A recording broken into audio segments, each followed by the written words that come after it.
At Prime FM in Liberia's capital Monrovia, Christophina Pinky Nyene prepares to read the major news bulletin of the day. It is a career leap for the journalist. Until about 2 months ago, she worked mainly behind the scenes. Nyene is one of a handful of new female journalists to join Prime FM.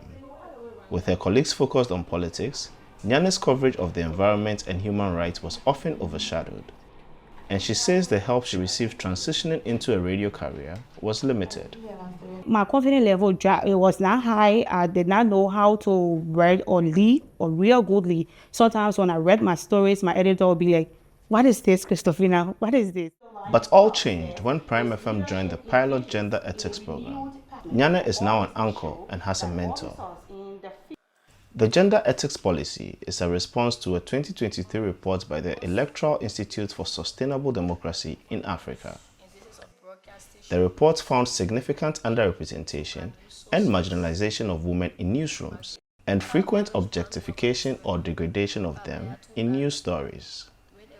That imbalance, says the Female Journalists Association of Liberia, or FIJAL, reduces women's representation in government, which in turn affects policy. The hostile climate came to the fore in the 2023 elections when the media focused on a candidate's old beauty pageant pictures instead of her policies. Everything about Woki Dolo was about her bikini. I think bikini or something, because she took part in the Miss Liberia and she was a former Miss Liberia. Everything about her life that had transitioned from the pageantry to political, everything came back on pageantry. Seeing a need for a change, FIJAL formed and piloted a policy in 30 media institutions, the asset says. So that particular policy would take into account how many growth of women in the newsroom, growth of reporting women or gender stories, and making sure women can also take on the airways to talk about their issues and also report issues as well. FIJAL offers internships, career mentorships, and the Newsroom Leaders Fellowship. It's already seeing results, says Lamakoli, desk editor for Women's TV, Liberia.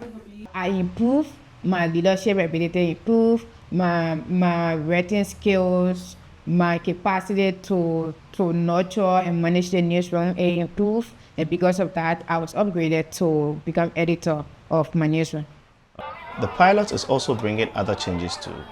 Prime Communications Network now has a dedicated gender desk to produce content that highlights Liberian women, says network director Jutonu Yuwate Koli.